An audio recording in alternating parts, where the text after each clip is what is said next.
Hi, നമ്മുടെ പുതിയൊരു വീഡിയോയിലേക്ക് എല്ലാവർക്കും പടി സ്വാഗതം. ഞങ്ങൾ എന്താ ഇങ്ങനെ വിഷമിച്ചിരിക്കുന്നതെന്നറിയാവോ? ഒന്നാമത്തെ കാര്യം, ഫിസിയോതെറാപ്പിയൊക്കെ കഴിഞ്ഞ് വന്നു. ഇപ്പോൾ കുറേ ദിവസം കൂടി ചെയ്യുമ്പോഴേ എൻ്റെ കുഞ്ഞിൻ്റെ കാലിനൊക്കെ വേദനയേ, കുഞ്ഞിൻ്റെ കാലിനൊക്കെ ഇവിടെയൊക്കെ വേദന അതിൻ്റെയാണ് കേട്ടോ. അതിൻ്റെയാണ് ഞങ്ങൾക്ക് ഇന്നൊരു സന്തോഷമില്ലാത്തത്. അപ്പം നമ്മുടെ വീഡിയോ നമ്മൾ ആദൂട്ടിക്ക് വയ്യായിക വന്നതൊക്കെ പകുതി പറഞ്ഞ് നിർത്തിയിട്ടേ ഉണ്ടായിരുന്നുള്ളൂ അല്ലേ. അപ്പോൾ നമുക്ക് ബാക്കിയിലേക്ക് പോകാമെന്ന് വിചാരിച്ചു.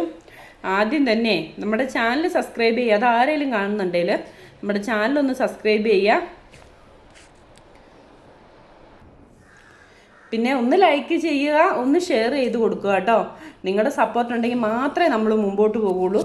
നമുക്കിപ്പോൾ ഈ ചാനലായിട്ട് മുമ്പോട്ട് പോയേ പറ്റുള്ളൂ. അപ്പോൾ എല്ലാവരും ഒന്ന് നമ്മളെ സപ്പോർട്ട് ചെയ്യുക. നമ്മൾ ഇവിടുന്ന് പറഞ്ഞു നിർത്തിയത് യൂറിൻ ടെസ്റ്റ് ചെയ്യാൻ കൊടുത്ത കാര്യം വരില്ലേ. യൂറിൻ ടെസ്റ്റ് ചെയ്യാൻ കൊടുത്ത അന്ന് നമ്മൾ വീട്ടിൽ വന്നു കഴിഞ്ഞ് പകൽ മൊത്തം ആദൂട്ടി കരച്ചില്ല കേട്ടോ. ആദൂട്ടി 2 കാലിൻ്റെ മുട്ട് മടക്കിയിട്ട് നമുക്കിട്ടൊരു ഇടിയാണ് കേട്ടോ. നന്നായിട്ട് അത്യാവശ്യം നല്ല രീതിക്കുള്ള ഇടിയായിരുന്നു. അപ്പോൾ ഒരുവിധം എന്തേലും വഴക്കോ സങ്കടമോ എന്തേലും ഒക്കെ ആണെങ്കിലും നമ്മുടെ ഉണ്ണിക്കുട്ടനെ എടുത്തിട്ടുണ്ടെങ്കിൽ ആദൂട്ടി നിൽക്കും കേട്ടോ. ഉണ്ണിക്കുട്ടനെ എടുത്തിട്ടുണ്ടെങ്കിൽ ഒരു പരിധി വരെ സങ്കടം വന്നിട്ടുണ്ടെങ്കിലും ആദൂട്ടി അതെങ്ങനെയൊക്കെ അഡ്ജസ്റ്റ് ചെയ്ത് നിൽക്കും. പക്ഷേ ഇത് ഉണ്ണിക്കുട്ടനെ എടുത്തിട്ടൊന്നും നിൽക്കുന്നില്ല. ഭയങ്കര കരച്ചിൽ. ഞാൻ വെളുപ്പിന് ഒട്ടും ഉറങ്ങാതെ എണീറ്റിരുന്ന് കുഞ്ഞിനെ നോക്കുന്നു. പിറ്റേന്ന് രാവിലെ ഞാൻ പറഞ്ഞില്ല, എൻ്റെ ഒരു ഫ്രണ്ട് താഹിറേനെ വിളിച്ചു. താഹിറ ഇനി നമ്മൾ ഏത് ആശുപത്രിയിലാണ് കൊണ്ടുപോയി കാണിക്കേണ്ടതെന്ന് ചോദിച്ചു. അപ്പോൾ താഹിറ എന്നോട് പറഞ്ഞു, ഇവിടെ ഒരു സിസ്റ്റർ ഉണ്ട് കൂക്കുംപാളയം ചേച്ചി, അവിടെ ഒന്ന് കൊണ്ടുപോയി കാണിക്കാൻ പറഞ്ഞു. ഞായറാഴ്ചയായിരുന്നു കേട്ടോ. അപ്പോൾ ഞാനെന്നാൽ അവിടെ പോകാമെന്ന് വിചാരിച്ച് താഹിറ തന്നെ ഡോക്ടറെ വിളിക്കുവാണ്. ഡോക്ടറെ വിളിച്ചപ്പം ആ മേഡം 2 ദിവസത്തേക്ക് ലീവാണ് കേട്ടോ. 2 ദിവസത്തേക്ക് ലീവാന്ന് പറഞ്ഞു. അപ്പോൾ ഞാൻ പറഞ്ഞു, എന്നാൽ ഇനിയിപ്പോൾ എന്ത് ചെയ്യും? മണ്ണാർക്കാട് പോയാൽ മദർ കെയർ അല്ലെങ്കിൽ വേറെ എവിടെ കാണിക്കുമെന്നൊക്കെ വിചാരിച്ച് ഇങ്ങനെ ഇരിക്കുവാണ്. രാവിലെ ഇവനെ എണീപ്പിച്ചു വിട്ടു. എന്നെ 4 മണിയായപ്പോൾ എന്നെ ഈ ചെറുക്കനെ എണീപ്പിച്ചു. അതിൻ്റെയാണ്. അപ്പം അങ്ങനെ ഇങ്ങനെ വിഷമിച്ച് ഇങ്ങനെ ഇരിക്കുവാണ്. എന്ത് ചെയ്യൂ എന്നൊക്കെ ഓർത്ത് ഇങ്ങനെ ഇരിക്കുവാണ്. പിന്നെ എനിക്ക് വയനാട്ടിലേക്ക് പോയാൽ മതി, എല്ലാവരുടെ അടുത്തേക്ക് പോയാൽ മതി എന്നൊരു ചിന്ത എൻ്റെ മനസ്സിലേക്ക് വന്നു. കാരണം തന്നെ ഉറക്കം ഉളച്ചും മടുത്തു എന്ന് പറഞ്ഞിട്ടുണ്ടെങ്കിൽ ഭയങ്കര ടെൻഷനും വിഷമവും കരച്ചിലും. നമ്മൾ എന്തൊക്കെ ചെയ്തിട്ടുണ്ടെങ്കിലും ഈ കരച്ചിൽ കാണുമ്പോഴത്തേക്കും ഒന്ന് ചങ്ക് പൊട്ടി പോവുകയാണ് കേട്ടോ. എനിക്ക് ഒറ്റയ്ക്ക് പിടിച്ച് നിൽക്കാൻ പറ്റാത്തൊരവസ്ഥയിലേക്ക് ഞാൻ അന്ന് എത്തിയായിരുന്നു. അങ്ങനെ പിന്നെ താഹിറേനോട് ഞാൻ പറഞ്ഞു, താഹിറ വേണ്ട, ഞാൻ എന്തായാലും വയനാട്ടിന് പോകുകയെന്ന് പറഞ്ഞു. അപ്പോൾ എന്നോട് പറഞ്ഞു, ചേച്ചി ഒന്നും ചെയ്യണ്ട, ചേച്ചി പെട്ടെന്ന് പൊക്കോളാൻ പറഞ്ഞു. ഞാനെന്ത് ചെയ്തു, എൻ്റെ ഒരു ഫ്രണ്ട് ഉണ്ട്, അവർക്ക് വണ്ടിയുണ്ട്, അവളെ വിളിച്ചു. അപ്പം ഞാൻ സ്വപ്നത്തിൽ പോലും വിചാരിച്ചില്ല കേട്ടോ, അവർക്കും വയ്യാത്തൊരു കുഞ്ഞുണ്ട്, അവൾ എൻ്റെ കൂടെ വരുമെന്നൊന്നും വിചാരിച്ചില്ല. അപ്പോൾ വണ്ടി വിളിച്ചപ്പോൾ അവർ വന്നവരെ നമ്മൾ അന്നേരത്തെ പെട്ടെന്ന് കുറച്ച് സാധനങ്ങൾ അടുക്കിപ്പെറുക്കി. കാരണം ആദൂട്ടീൻ്റെ ചീട്ട് തന്നെ ഉണ്ട്, ഒരു ഫയൽ നിറച്ചുണ്ട് കേട്ടോ ആദൂട്ടിയുടെ ചീട്ട്. അങ്ങനെ നമ്മൾ ആദൂട്ടീൻ്റെ ചീട്ടെടുത്തു. അങ്ങനെ കുറച്ച് സാധനങ്ങൾ, കുറച്ചെന്ന് പറഞ്ഞാൽ വളരെ കുറച്ച് ഡ്രസ്സുകളൊന്നും അധികം പോലും എടുത്തിട്ടില്ല കേട്ടോ. ആദൂട്ടിക്ക് ഒരു 3-4 ജോഡി എടുത്തുള്ളൂ. ഞാൻ അവരോട് പറഞ്ഞായിരുന്നു, ഒത്തിരി താമസിക്കരുത്, പെട്ടെന്ന് വരണമെന്ന്. അന്നത്തെ ഉണ്ണിക്കുട്ടനും എന്തൊക്കെയോ കൈ കിട്ടിയത് വാരിപ്പെറുക്കി എടുത്ത് അവർ വന്നു. വണ്ടിയിൽ വന്നപ്പോൾ അവളും ഉണ്ട്. അപ്പോൾ അവൾ എന്നോട് പറഞ്ഞു, ചേച്ചി ഞാനിങ്ങനെ ഇരുന്നപ്പോൾ എനിക്ക് നിങ്ങളുടെ കൂടെ വരണമെന്ന് തന്നെ തോന്നുവാന്ന് പറഞ്ഞു. അന്നേരം അവിടുന്ന് തെറാപ്പിക്കാരൊക്കെ വിളിച്ചു. ഞായറാഴ്ച അല്ലായിരുന്നു എന്ന് തോന്നുന്നു, തിങ്കളാഴ്ചയായിരുന്നു കേട്ടോ. അപ്പോൾ തെറാപ്പി സെൻറ്ററിൽ നിന്നൊക്കെ അവർ വിളിച്ചു. അപ്പോൾ ഞാൻ പറഞ്ഞു പോകുകയെന്ന് പറഞ്ഞപ്പോഴത്തേക്കും അവിടുത്തെ ടീച്ചറും സാറും എല്ലാവരും കൂടി ഇറങ്ങി വന്നു. എല്ലാവർക്കും സങ്കടം കേട്ടോ. അതുകൂട്ടി ഒരു പ്രത്യേക കരച്ചിലൊക്കെയാണ് കരയുന്നത്. അപ്പോൾ എല്ലാവർക്കും ഭയങ്കര സങ്കടം. അവിടെ നിന്നൊക്കെ അവരെയൊക്കെ കണ്ട് ഞങ്ങൾ ഹോസ്പിറ്റലിലേക്ക് പോകുന്ന വഴിക്ക് അതുകൂട്ടിക്ക് അന്ന് എന്തോ ഒരു ഫുഡൊന്നും അങ്ങനെ കഴിക്കുന്നില്ല കേട്ടോ. പിന്നെ അയാൾക്ക് ഫുഡൊന്നും വേണ്ടാതായി. ആ ഫുഡൊന്നും അങ്ങനെ കഴിക്കുന്നില്ല. അപ്പോൾ നമ്മൾ ഇവിടുന്ന് നേരെ മണ്ണാർക്കാടെത്തി കുറച്ച് കഴിഞ്ഞപ്പോൾ നമ്മൾ ചോറ് മേടിച്ചു കേട്ടോ. ചോറ് മേടിച്ചിട്ട് ആദൂട്ടിക്ക് ഞാൻ ചോറ് വാരി കൊടുത്തിട്ടൊന്നും ആദൂട്ടി കഴിക്കണില്ല. നമ്മളൊന്നും കഴിക്കാതെ പോയി. 1 മണിയായിട്ടോ. എന്നിട്ട് അവിടുന്ന് പിന്നെ കുറച്ചങ്ങ് പോയപ്പം ഒരു കരിക്കും വെള്ളം മേടിച്ചു കൊടുത്തപ്പം ആളൊരിച്ചിരി ഓക്കെ ആയിട്ടോ. അങ്ങനെ നമ്മൾ ഇവിടെ എത്തുന്നു. ഞാൻ പറഞ്ഞു മേപ്പാടി വിംസ് ഹോസ്പിറ്റലിലേക്ക് പോയാൽ മതി എന്ന് പറഞ്ഞു. അങ്ങനെ നമ്മൾ മേപ്പാടിക്ക് പോവുകയാണ്. അവിടെ പോയി അന്നേരം ആദൂട്ടിൻ്റെ അച്ഛനും ചേച്ചിയും നാത്തൂൻ്റെ മക്കളും അവരെല്ലാവരും കൂടി വന്നു കേട്ടോ. അവരെല്ലാവരും കൂടി വന്ന് നമ്മൾ ഡോക്ടറെ കണ്ടു. അപ്പോൾ നമ്മളവിടെ എമർജൻസി ആയിട്ട് ചെന്നിട്ടുണ്ടെങ്കിൽ അവിടെ നന്നായിട്ട് കെയർ ചെയ്യൂ കേട്ടോ. അപ്പോൾ മേഡം വന്നു നോക്കി. അപ്പം പറഞ്ഞു ആദ്യമേ നമുക്ക് യൂറിൻ എടുത്ത് ടെസ്റ്റ് ചെയ്യാമെന്ന് പറഞ്ഞു.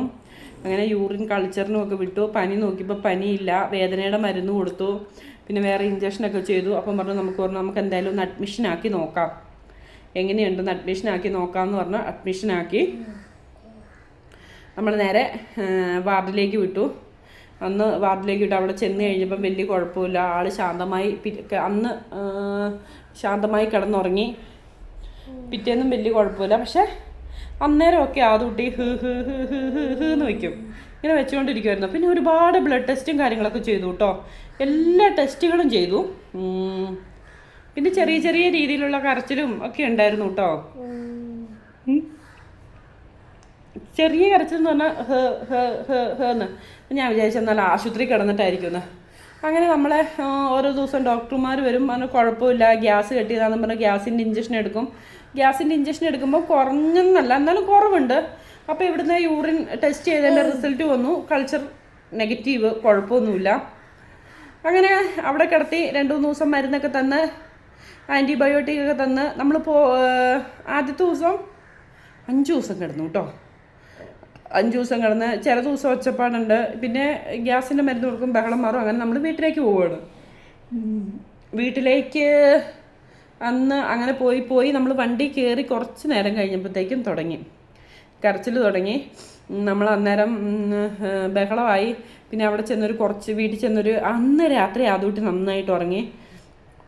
പിന്നെ ഇവിടുന്ന് ആശുപത്രിയിൽ നിന്ന് പോയി 10-20 ദിവസമായില്ലെന്ന് വിചാരിച്ച് ഞാൻ ഇച്ചിരി വെള്ളം വെച്ച് തിളപ്പിച്ച് മറ്റേ പനിക്കൂർക്കയും അരൂതയൊക്കെ അറിയുമെന്നറിയില്ല, അരൂതയൊക്കെ ഇട്ട് കുളിപ്പിച്ചിട്ട് ആദൂട്ടിനെ കിടത്തി ഉറക്കാൻ വേണ്ടി തുടങ്ങി. അന്ന് ചെന്ന് ഉറങ്ങി. പിറ്റേന്ന് ഞാൻ കിടത്തി ഉറക്കാൻ നോക്കിയിട്ട് ആദു എന്ത് ചെയ്തോ ഉറങ്ങുന്നില്ല കേട്ടോ. എന്നെ അങ്ങ് ചവിട്ടി തെറിപ്പിക്കുവാണേ. അപ്പം ഞാൻ പറഞ്ഞു ഇവന് കുറഞ്ഞില്ല, നമുക്ക് രാത്രിയിൽ അന്ന് 10 മണി 11 മണിയായി. ഞാൻ വിചാരിച്ചെന്നാൽ അവിടെ അടുത്തുള്ള ആശുപത്രി കൊണ്ടുപോകാമെന്ന് വിചാരിച്ചപ്പം പിന്നെ എനിക്ക് മനസ്സിലായി അവിടെ കൊണ്ട് എന്തായാലും നിൽക്കുകയായിരുന്നു മനസ്സിലായി. നമ്മൾ നേരെ മേപ്പാടിക്ക് വരുവാണ്. അന്ന് വീട്ടിൽ നിന്നും അന്നും ഈ പറഞ്ഞ പോലെ ഡ്രസ്സൊന്നും എടുക്കാതെ ഞാനും ആദുട്ടിയുടെ ചേട്ടൻ ഞങ്ങളെല്ലാവരും കൂടി അന്ന് ജീപ്പ് വിളിച്ചു കേട്ടോ. ജീപ്പ് വിളിച്ച് മേപ്പാടിക്ക് രാത്രി 10 മണിയായപ്പോൾ വരുവാണ്. അവിടെ ചെന്ന് കരച്ചിലൊക്കെ കാരണം അവർ വീണ്ടും ഇഞ്ചക്ഷൻ വെച്ചു, ഗ്യാസിൻ്റെ ഇഞ്ചക്ഷൻ വെച്ചു. അതും ഓക്കെ ആയി. അന്നേരം അതുപോലെ തന്നെ കുറച്ച് നേരം ഒബ്സർവേഷനിലിരിക്കാമെന്ന് പറഞ്ഞു. ഒബ്സർവേഷനിലിരുന്നു. വീണ്ടും അഡ്മിറ്റായി കഴിഞ്ഞ് ഇതേപോലെ തന്നെ അവർ ഗ്യാസിൻ്റെ മരുന്ന് കൊടുത്ത് നോക്കി. അപ്പോൾ കുറച്ച് ദിവസം നേരം കഴിയുമ്പോഴത്തേക്കും ആദൂട്ടി ഓക്കെ ആവുന്നുണ്ട്. നമ്മളെ വീണ്ടും അങ്ങനെ അവിടെ അഡ്മിറ്റാക്കി. അന്നേരം അവർ യൂറിൻ ടെസ്റ്റ് ചെയ്യാനെടുത്തു. യൂറിൻ ടെസ്റ്റ് പോസിറ്റീവ് അല്ല നെഗറ്റീവ്, യൂറിൻ എല്ലാം കുഴപ്പമില്ല, നോർമല്. അന്നേരം അവർ കൾച്ചറിനും വിട്ടു. അവിടെ നിന്ന് തന്നെ കൾച്ചറിനും വിട്ടു. അത് ട്യൂബിട്ട് എടുക്കുകയാട്ടോ ചെയ്തത്. യൂറിൻ ട്യൂബിട്ട് എടുക്കുക ചെയ്തത്. കുറേ അനുഭവിച്ചു കേട്ടോ. അത് ഉള്ളത് പറയല്ലോ, ഒരുപാട് അനുഭവിച്ചു. കരച്ചിലും ബഹളവും ഒക്കെ ആയിട്ടും എൻ്റെ കുഞ്ഞ് ഒരുപാട് നമുക്ക് ചങ്ക് പൊട്ടിപ്പോകുന്ന വിഷമത്തോട് കൂടിയിട്ടാണ് അന്നൊക്കെ അതും അനുഭവിച്ചത്. അപ്പോൾ അന്ന് നമ്മൾ യൂറിൻ ടെസ്റ്റിന് അന്നും എടുത്തു, അത് കൊടുത്തു. അന്ന് നമ്മളൊരു 3 ദിവസം കിടന്നു. അന്നേരം അത് കുട്ടി ഇതുപോലെയൊന്നുമല്ല. അന്നേരം ആദൂട്ടി ചെറിയ രീതിക്ക് കരച്ചിലും ബഹളവും ഉണ്ടായിരുന്നു. അന്നൊരു 3 ദിവസം കിടന്നിട്ട് വീണ്ടും നമ്മളെ വീട്ടിലേക്ക് ഡിസ്ചാർജ് ആക്കി വിടുവാണ്. ഇത് കഴിഞ്ഞിട്ടുള്ളത് ഞാൻ ബാക്കി പറയാം. ഇത് കഴിഞ്ഞിട്ടുള്ളതാണ് കേട്ടോ നിങ്ങൾ കേൾക്കേണ്ടത്.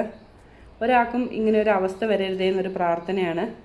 അപ്പം ഇത് കഴിഞ്ഞിട്ടുള്ളത് ഞാൻ എന്താണെന്നോ ബാക്കി കാര്യങ്ങളൊക്കെ അടുത്ത വീഡിയോയിൽ പറയാം. ഒത്തിരി ലെങ്ത് ആയിപ്പോയാൽ ആരും കാണിയല്ല.